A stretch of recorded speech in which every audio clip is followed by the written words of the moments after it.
So, roll call, please. Commissioner Batterson, Here. Commissioner Henderson, Here. Commissioner Carey, Here. and Commissioner Velasco and Commissioner Lee are absent. Okay.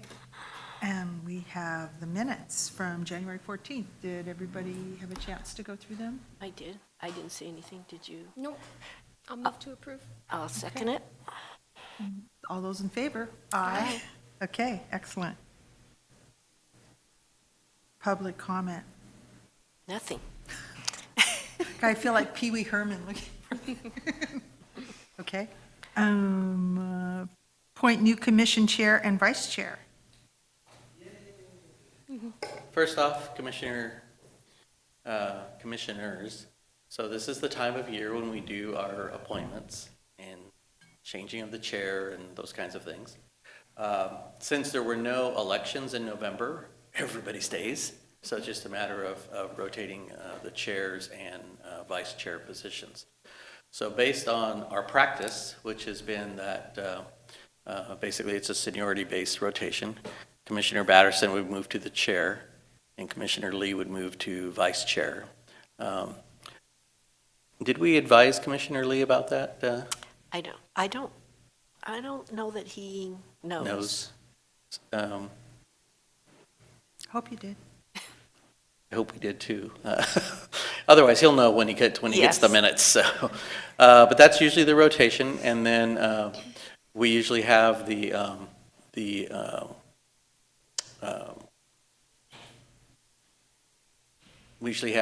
outgoing chair make any comments that you want to make at this time, and then there's a motion that Commissioner Batterson would become the new chair, and we kind of would go from there. Oh, He's wait. here. Hold Oh, on. good, he's here, just in time. We didn't have to railroad him at all. Come on in. His ears were probably burning. Yeah. Yeah, I heard every word. You just missed every committee assignment. So what I was going over, Paul, was that it's rotation of the chair time, and so it's all done on a seniority basis. So Commissioner Batterson will become the chair, and you will become vice chair. And the progression will be that you would become chair next January, February. Now, there will be an election next year. Your council member is not up for reelection. The mayor is up? Mayor, yes. Mayor is up for reelection, and, I'll be going out. okay. Oh, that's right, because Mike is leaving. Yeah. So yeah, that's kind of what the picture is going to look like down the road. But the formality is that we go ahead and have a motion to have Commissioner Batterson assume the chair and Commissioner Lee as vice chair. And if you would like to somebody would like to make that motion? I moved to rotate chairs as described. Thank you. Second that. Is there a second? Second. Thank you. All those in favor? Aye. Aye. All right.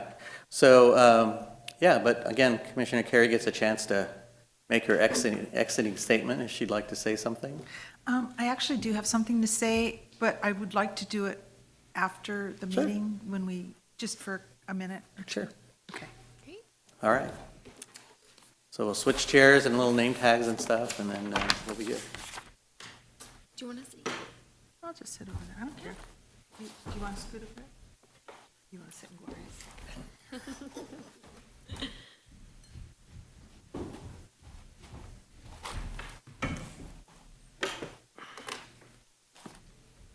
Usually pomp and circumstance, play music and those things, Where's the cake?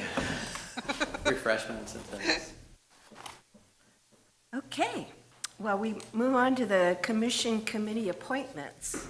Yes. Are we keeping the same or rotating? So Sheila can run through the committees, and then as they stand today, and then each of the commissioners can decide if they wish to continue on that committee.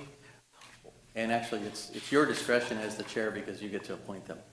So, but we'll tell you what the committees are, and then if we want to make changes in appointments. Commissioner Velasco, I believe, expressed an interest in staying on the play board. And then she is also the representative at the Downtown Pacific Plan, which is a council appointment. So she should probably continue in that position also. It's a 2-year appointment. And we had said, she asked, after the last meeting, she asked if I wanted to be her alternate on that, and I Cool. said yes. Yes, For which one? for the downtown. Downtown. So those are the only ones that I know for sure. So Sheila, if you want to run through the committees. So the Budget Committee is currently Henderson and Velasco. The Park Development Committee is currently Batterson and Carey. The Community Partnerships Committee is currently Batterson and Lee. The Play Board is Velasco. The Arts Committee is currently Carey and Henderson. And the All-America City Committee is on hiatus. And then the Downtown Specific Plan is Velasco. Okay, now which one, what's the community? Well, no. Okay, I've got, community is myself and Lee. The arts is Carrie and Henderson, right?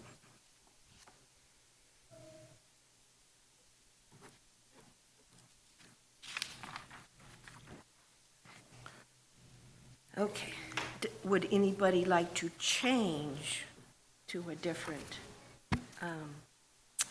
committee? And Sheila does have a little description there, if you'd like to know a little bit more information on what that committee does. She can read those to you, too. Anybody have any questions?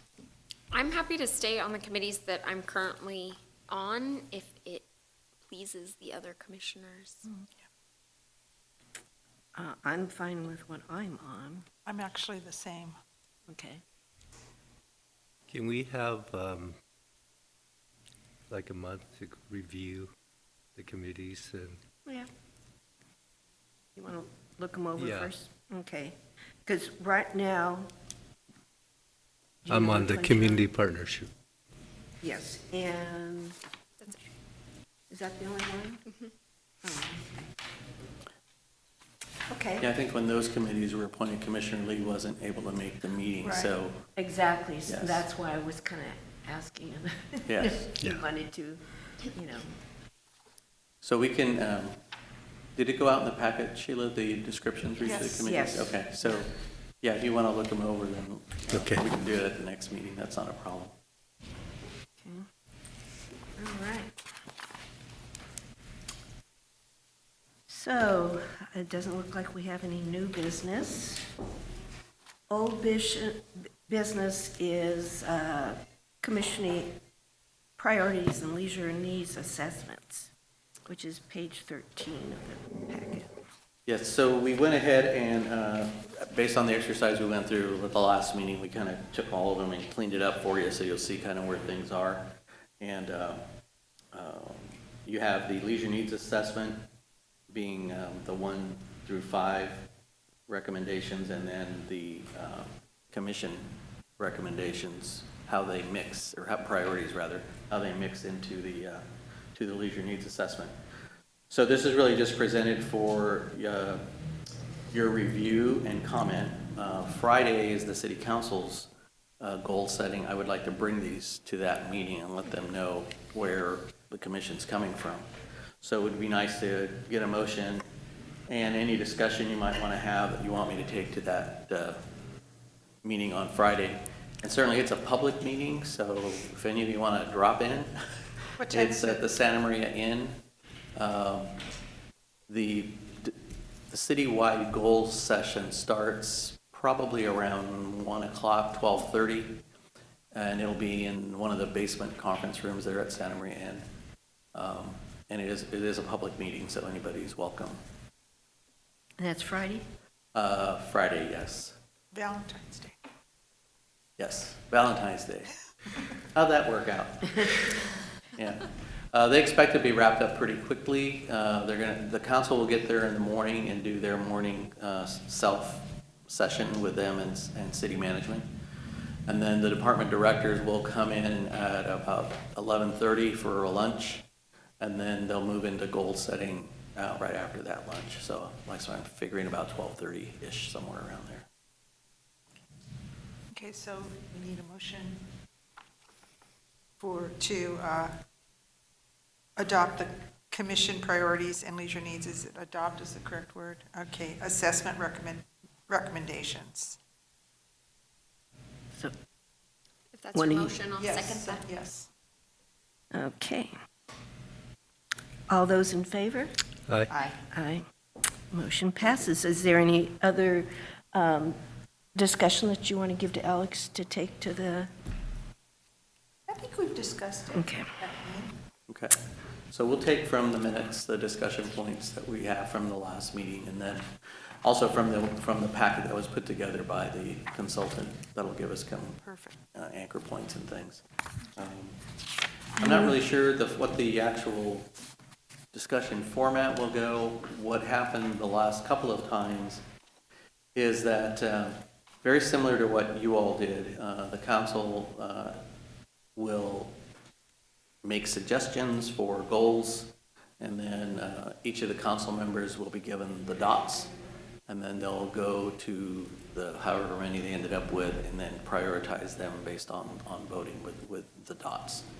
So, and that will come up with that. Last year, there was well, for the last couple of years, there was 3 goals that were priorities, and then 3 goals that were secondary, and that they wanted staff to focus on all 6, but the top 3 were the most important.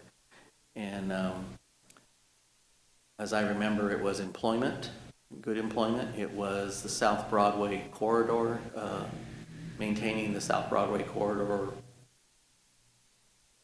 in, I guess, decent looking shape, through planning.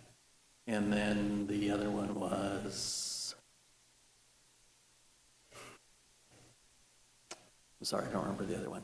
Those are the three top, and I'll find out what they are for you, but that was the top 3 that they had. And then the other ones were youth programs, housing. Oh, housing was number 3, sorry. So it was employment, South Broadway, and housing, affordable housing. And then the other one, it was youth programs, which is where we were most concerned with and hanging our hat on that. So quality of life issues were how the Measure U money got distributed was based on those 6 priorities that they had. So.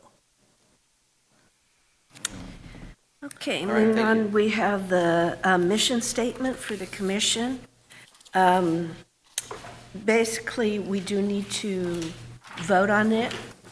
It was talked about and proposed, but we never voted, so now we need to vote to actually accept the new commission statement as proposed. Paul doesn't know, or Commissioner Lee doesn't know the background of when we. Oh, okay. Basically, do you have? I don't have it with me. Oh, okay, well, look at this. The top part is the Parks Department's commission, or not commission, but their statement. And then the bottom section was the commission's statement. The new proposed mission statement for the commission is on the bottom there. And we had done several surveys, and all the members came up with ideas, and then that was the one we. Took a whole year. We spent a Yes, whole year on it. we spent the whole year. Every Okay. meeting, Yeah. we proposed, we brought up new ones. And then at the end of the year, that was the one we decided on, but somehow we forgot to vote. Okay, sounds, Are you in agreement? Solid, yeah. Okay. I'll give you a packet. Yeah. It's been a long time, it's been a couple of years since we did this, and when I read it, I thought, wow, that's pretty good. Yeah. I was really stoked about it. Well, we had looked at a lot of other cities and what their statements Oh my gosh, were, so and, many cities. And it was a good, a research project. It was really interesting. Okay, so I do need a motion on that. I move to accept the new proposed commission statement. I'll second. Okay, all those in favor? Aye. Okay, we move on to, Wait, can I? oh, okay. Yeah, Megan. So will this be at the top of our agendas now instead of the city? Because Yes. we have the city one that's, Yeah, and when we put out any material from the commission, then we'll put the mission statement on there yay, so that it's clear what you're trying to do on your minutes and those kinds of things. excellent. Okay, and then we'll move on to the budget update. Good afternoon, Commissioners. We are sailing through the year. It's coming by so quick, and summer's just around the corner. Currently, we are under budget by just barely 1%. We will be sliding into the end of our fiscal year pretty close to our budgeted amount. At this rate, we are looking at some additional expenses to the Paul Nelson Aquatic Center. We recently found out there's once you start digging, there's always a little extra problem, so we'll be doing some additional work there and some smaller expenses that have come up that are starting to add up. So I imagine by the end of the year, we're going to fall around that 1% to 2% budget reduction. Thank you. Just a couple of comments, just so we are entering into the city's budget cycle. So those of you that are on the budget committee will have an opportunity to meet with staff and kind of go through the budget. It's never really good news at budget time, so we are looking at a reduction plan. So the specifics of that, we're still kind of leery on. We're not exactly sure what they are, but we received targets the other day. Roughly, we're looking at about a 7% reduction department-wide. So about $500,000 roughly. Wow. So yeah, it's a tough number to come up with. We're going to have to do some creative thinking, and I hope that the budget committee gets a chance to meet so we can get some input on that from the community's perspective. Obviously, the goal is not to reduce services. That's tough with a $500,000 reduction in a $9 million budget, but you know, it's just something that we'll have to kind of work our way through. So I really look forward to meeting with the committee and having that discussion. Also on budget, I sent an email out to you all yesterday that Dennis will finally be relieved of having to do, well, at least for a little while, in a little while he'll be relieved. Ryan Heath, our rec supervisor at Aquatics, will be moving over to the analyst position. So we're going to try to get him up to speed as soon as possible. With budget here, that's going to be the first thing he's going to be tackling.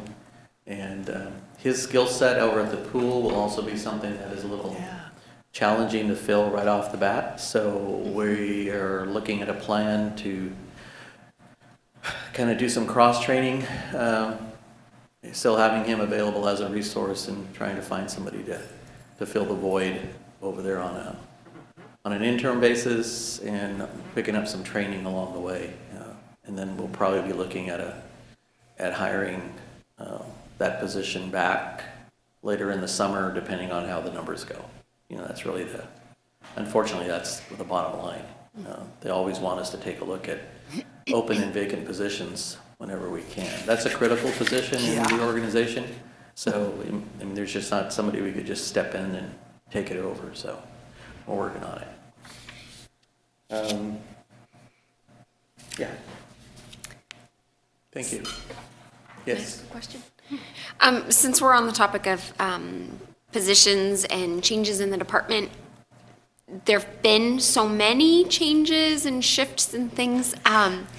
It'd be good to get a recap of kind of where we're at, who's in what position, even kind of Org chart? That would be Spreadsheet. great, because it's congratulations to Ryan, that's Yeah. great. I think he's gonna do a fabulous job in that position. I just wanna stay abreast of Sure. who's in what position and who do my phone calls go to. Sure. And then the next big positions, is his position the next one that's looking to be filled, or what's kind of the department? So so some of the things that his change in position will allow us to do is make some other structural changes within the department. Ryan had, a particular skill set, so with aquatics, and then he also had some parks background and had some park maintenance functions, the downtown, the mall, under his supervision. With this change, bringing the job back will pretty much be aquatic oriented. So the plan right now is that aquatics as a program and what we call health and wellness is kind of a catch-all. That'll go back to recreation, so that'll go back to Dennis's supervision. And then the maintenance component of that, the downtown area, will go back to parks. And then the park supervisor will supervise that. We're still looking for an assistant director. Some of you helped us out on interviews. It's been very challenging to find someone for that position. A lot of it has to do with pay. Changes that could occur to those employees who are already public employees in their retirement plans when they make a move. So there's a lot of considerations that we're kind of finding out as we cast that net. So right now, we do have a couple of finalists that we're still waiting to hear back on a couple of issues with them. That if these two don't pan out, then we'll probably wait a couple of months and then cast the net again. Maybe with a few changes to the job description or to the tasks or something like that. What we found was, and I think Commissioner Batterson sat in on interviews and Commissioner Velasco, I think, sat in on interviews for us. And what we found were very good candidates. Were extremely strong on the recreation side of things, but had little or no experience on the park side. And this is an operations position where their focus would be in parks, districts, dabbling a little bit in with Dennis and the rec division, but more on an administrative level. Would be responsible for the management analyst position and HR function and payroll and budget, that kind of stuff. So we're looking for a particular skill set, and that's kind of been a challenge. Great recreation people, there's just no doubt about it, but just not enough of the parks background that I'm willing to do some training, before I leave. So I'm looking forward to that part of it, but some of them just need a lot more than a lot more experience. So anyway, that's kind of where we are with the positions, and it actually would be a good thing. I looked at our org chart the other day in the budget, and it's like way off. So Dennis is making notes. I'm sure he'll get Sasha to work on that. Yeah. Thank you. Okay, noteworthy activities. Anybody have any comments or questions about anything? I have a question. Yes, ma'am. What's the Fitzgerald Community School?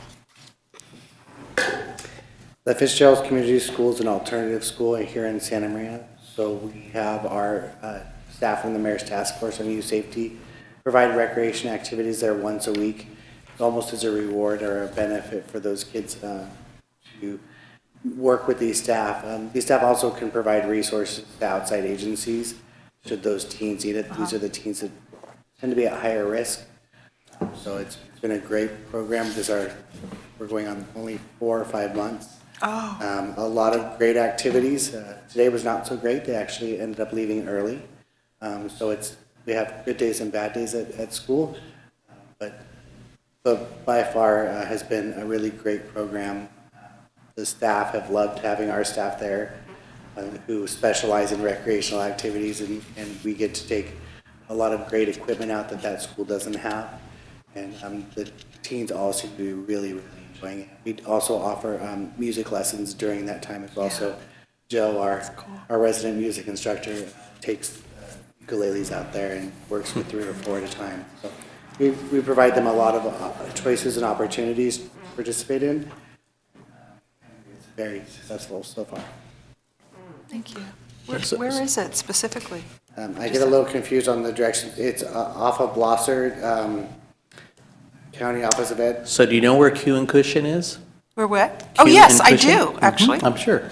Directly behind it, there's a commercial building, and it's in a commercial building. Oh, okay. Directly behind there. And it's been around for a while. It's run through the County Office of Education. So it's a program that they offer through the superintendent. Oh, thank you. Do we it's already good. know about that? Did you guys? Okay. Well, we'll talk about that later. And we've worked with them over the years on a number of things. We used to do the PAL off-road program with them, and as a reward, the students would be able to go out with the police officers and learn how to ride motorcycles and dirt bikes and quads and things up at Pismo. So, but we kind of took a hiatus from there for a number of years, and now with the mayor's task force, we're back. And Good. it's a good place to be. I think, like Dennis said, that school focuses more on the potentially more at-risk youth who've already been involved in trouble either through probation or school issues. Where Delta used to be, the continuation high school and all the bad kids went there, Delta's become more of an educational center for alternate education, where you can get maybe you want to do homeschool, or maybe you want to do an adult diploma, or your GED, and so it's a little bit different. They still have a basic curriculum, but it's not well, I shouldn't say that it's not. There's probably less of the at-risk focus that we're looking at population there than there is at Fitzgerald. Fitzgerald is, they're there because they have to be there, so. Thank you. How many students go there? No. Is It does vary, actually, it can vary month to month. It really is a last resort for them to being expelled from school. So sometimes Yeah. they'll have 30 or 40 Vacillates. students, and sometimes they can have more or less, but typically it's around 30 during their peak, 30 to 40. Thank you. The statistics on the back page with what our parks rangers are busy doing, I always find it very interesting. Looks like January was very busy with the cleanup, some use of force, things like that. I don't know why, but the shopping cart issue really irks me. And Still. I was hoping that the solution we came up with a couple years ago with increasing the fees and kind of putting different businesses on notice would help, and it doesn't seem to be helping. And I'm wondering if we need to revisit that because it seems like there are so many very important things that staff need to do with their time that I don't know. Is that something that we're looking at, or? Yeah, so shopping carts, like I said the last time we talked about it, it's a state-regulated commodity. Right. And so there's certain requirements we need to stay under. We're not allowed to charge them. We had a conversation, I think it was Casey and I had a conversation with somebody from out of state, and maybe, it was out of state, and they said, oh, no, we charge, $25. It's a fine if your shopping cart's off your property and stuff. Wow. And we're just not at that, California's not at that level. So if they have a cart, if someone has a cart and it has the proper notice on it, which when you go to the store, look and see, it'll say on there, not allowed to leave the premises or whatever, then the rangers can impound that cart and bring it back in. And then we have to send a letter, and then they have 15 days to respond to the letter. And then we have to send them another letter, and then they have 15 more days to show up. And I think it's like a $2 fee or something like that they have to pay to collect the cart. So it's very, very convoluted, and the grocers lobby has made it very difficult to do any fining. Mm-hmm. So the Planning Commission has adopted ordinance for new projects that they have to have the locking hubcap on the carts now. So you'll see that around at some of the newer stores. But for the older stores or some of the smaller like a Target or something like that, they don't have, because they've been here, they don't have that regulation. So until they make some significant change, then the regulation doesn't go into effect. So shopping carts are a problem, Thank you. yeah. Okay, if there's nothing else, director's report.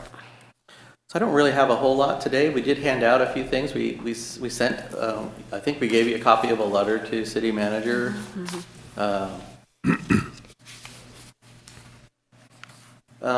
Appreciate the focus on music at the Muscle Center, and especially for Joe Payne teaching the ukulele class.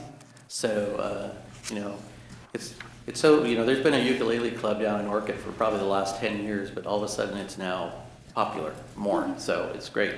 So we're out there with that.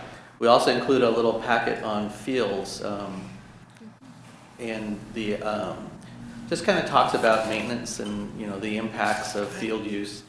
And it's good. I mean, it's good for staff. It's good for, you know, just general knowledge. Things that most people don't consider when we talk about multi-purpose, multi-use fields. So that's in there. The other thing is, you know, we had talked about the PG&E Southline project where we're looking at lighting fields and stuff. So the city hired a firm, a financial firm, to actually do the financial analysis of the feasibility of that. And what it would require, what the firm was tasked to do was to take all the projects and their cost and then analyze each of the projects to see if the payback through utility savings or additional fees was, number one, reasonable or accurate, and then number one, was it reasonable to charge those fees and do the collection. So kind of the cursory, the first review of it found it to be either just too expensive to move forward with all the projects. And we're talking, there was many more projects besides ours. So the plan was, we were, as departments, we were directed to go back and take our list and sharpen our pencil and really focus on what it is we needed to get these things done. So our focus was pretty much on field use, time, and lights. We got away from, unfortunately, like the artificial turf out at Atkinson, which was $1 million some odd on its own, and focused more on those places like improving our lighting at our facilities, going from the current sodium-based lights to LEDs, trying to save some energy there, and then using that savings plus increasing our rental rates to light some of our other fields. So at this point, we're looking at the same field lighting. We're looking at Crossroads Basin, Adam Basin, and Oakley, I believe, to light those facilities in our proposal. And then we looked at increasing the rental rate for lights to $45 an hour, which is about where it is around the area. You know, other jurisdictions are about that amount of money, and we're probably middle of the road. Some of them go for an hour, some of them go for an hour or 90 minutes, so it kind of varies. But right now we're charging 12. So Wow. yeah, so it's pretty basic. And then PG&E just had a rate increase approved by the PUC, so we're expecting that to hit us pretty dramatically at our facilities where we have lights and at the pool because of our pumping energy. We need to pump water at the pool. So yeah, we're expecting some hits in that utility area. So the final plan is that they'll take back our new numbers, and sometime between now and budget, the June timeframe, there'll be an analysis whether or not we move forward with all the projects that were proposed, some of the projects that were proposed, or none of the projects. And would just have gone through the exercise to identify projects and kind of wait. One of the thoughts was if there is a way to not borrow tons of money, which is essentially what it is. I mean, our projects alone were $11 million, I think. So that would have to be borrowed through a bond. If you threw in public works and utilities and everybody else, I think the total number came to almost $30 million. So council's leery and staff is leery about, getting into debt because the council doesn't usually get into debt. I mean, there's really no debt that the council has right now. So, but that would attack the huge deficit we have in deferred maintenance at all our facilities, citywide. So it would be saving on HVAC, saving on lighting, it'd be a huge retrofit kind of program. So we're waiting to hear what the final decision is, but, we're hopeful. I was optimistic last time, now I'm hopeful, that we are able to get a couple of lighting projects in that plan, and that they're willing to see how it goes. So we'll let you know. And before those increases take place, there's a mechanism in place to notify the folks that are regularly renting? Yeah, so right That's a big now, jump. so the first stage right now is, the other thing that we're in the middle of is a fee study. So the city secured a company to come in and analyze all of our fees. So they're analyzing our current rental fees, our current light fees, staff costs, all those things are being analyzed. So this June, there will be a new fee structure adopted by the council already. So we don't expect we're not sure where the number will go, but we're thinking it's still going to be a true cost recovery program for our lighting program. Even today is probably going to end up being about $40 some odd an hour. So yes, it'll go through the public hearing process and all that, and the council gets to decide. So. Anyone else? Yes. I'm just curious, in regards to the fields, I was just in Pleasanton, California, and I looked over and just saw this huge play field, multi-purpose. And I'm sure there are other localities with such fields where, when you think about the huge traveling tournaments, those are the sites they use. Santa Maria is very central to California, and it would be a locality that people will actively seek to come to. And I'm just wondering, in the past, has there ever been a study done, and maybe a coordinated effort between the Chamber of Commerce to bring the hotels, restaurants, etc., obviously recreation, but everyone together to talk about the benefits of such a project? Yes. So what happened, I would say probably now about 4 years ago, maybe 5 years ago, the mayor, that was one of the first things that pulled the mayor's task force together, was to look at field expansion, and one of the focus of the groups there was to create a complex that would be able to handle huge tournaments. And the chamber, the Visitors and Convention Bureau, and the city, as well as the clubs, soccer clubs in town, all got together, and all of them spoke about facilities that they've been to and how they felt Santa Maria would be an ideal location based on weather and location and those kinds of things, and getting people out of the heat of the valley and coming over here to play soccer. So the soccer field complex, for lack of a better term, from the private groups that were participating, they wanted a 25, 26 field complex. And there's just no place in Santa Maria to build that size. So the smaller project at Aquistapache, which would be adjacent to Menominee, was where the city ended up landing. 4 new fields, plus the fields at Adam and Menominee, would give us a total of 8 right in that Menominee area. So that's the plan the city has right now. We're working with the developers of that property to include that project. In the AB 1600 program, the growth mitigation fee program, that complex is part of those fees for that development. So when and if that area develops, that will be where the money comes from to actually build the project there. I agree. I mean, my daughter was a traveling soccer player. We went all over California. We played at the Pleasanton fields. We played all over. And even if you have fields that aren't in a complex, cities still pull together good tournaments. And we worked with one of the clubs to do that. I think it was CVSC. We used Hancock, we used Adam Basin, we used Crossroads Basin, and we were able to still bring in, 40 or 50 teams for a tournament. They were able to stay in hotels, and all that impact was there. So we know that it can work. The problem is getting the groups to do that. And we've stepped back from being the organizers of those kinds of events.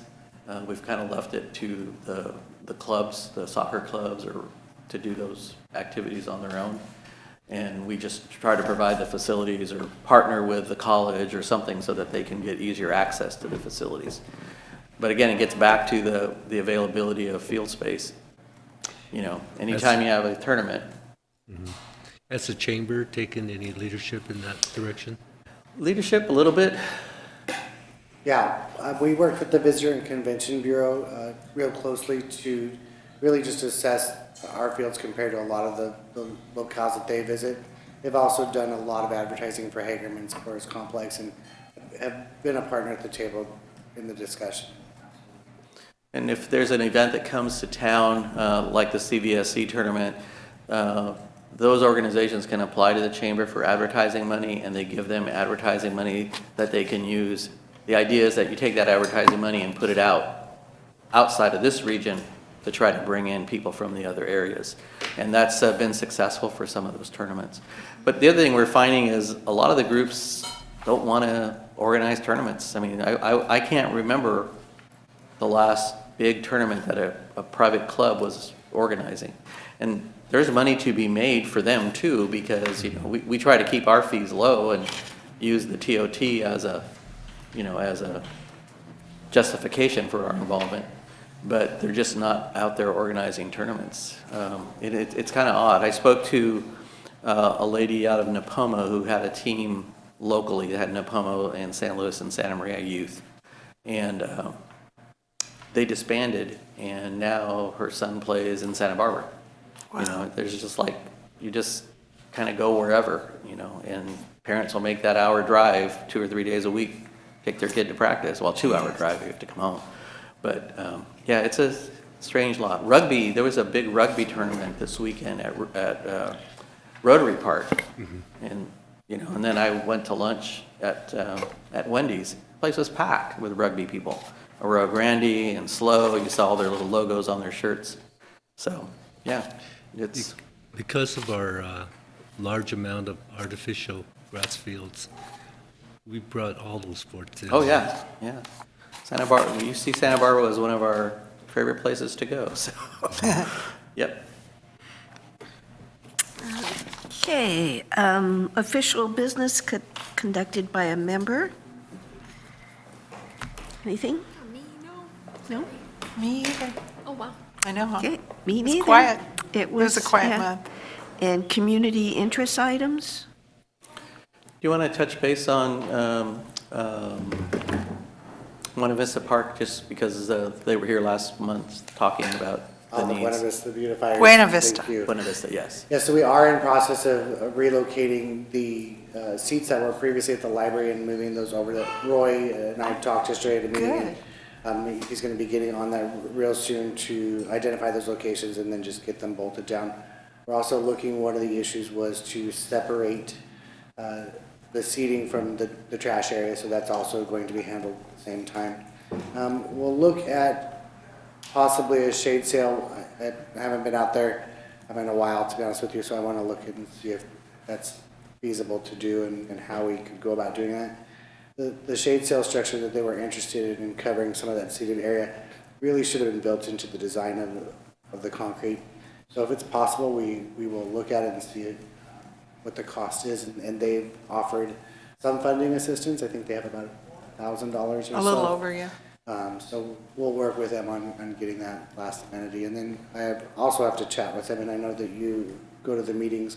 So please feel free to share that we now we'll be looking at that DG area along the fence line for some amenities. I know that was a big topic for them. They would like to use that area.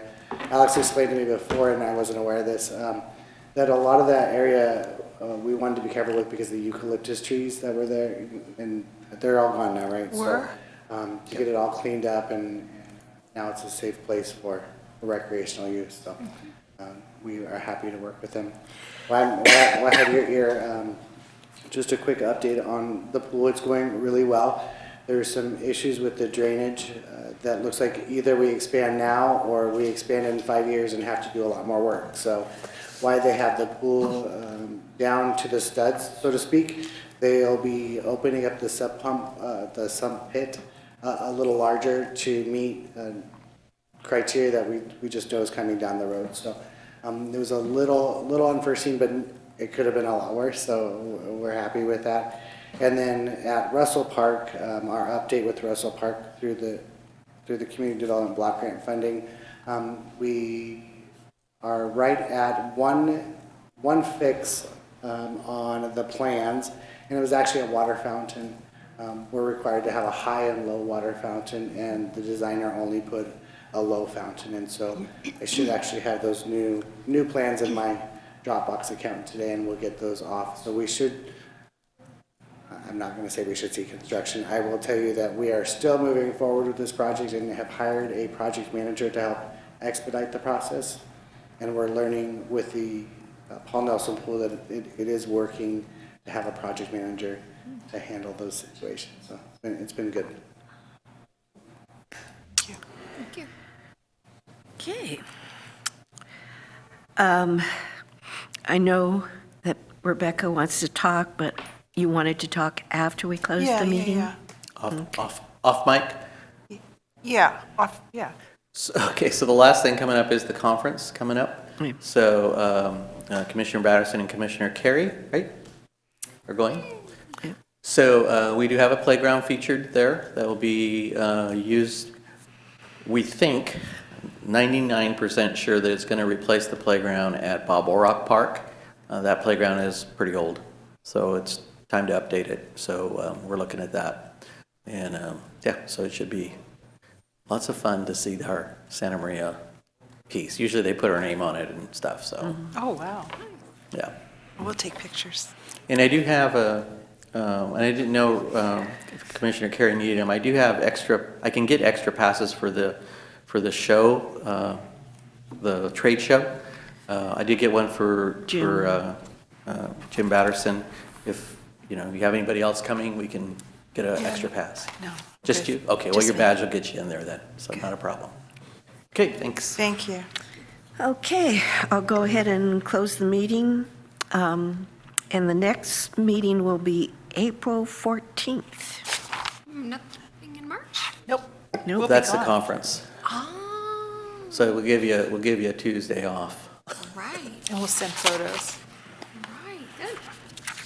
Thank you. And I guess I should probably tell you that for the April meeting, there's a good chance I won't be here. So Mr. Smitherman will take over that meeting. I'll be on vacation, so. Rebecca? So, I just wanted to say, it's kind of great, you all know I had brain surgery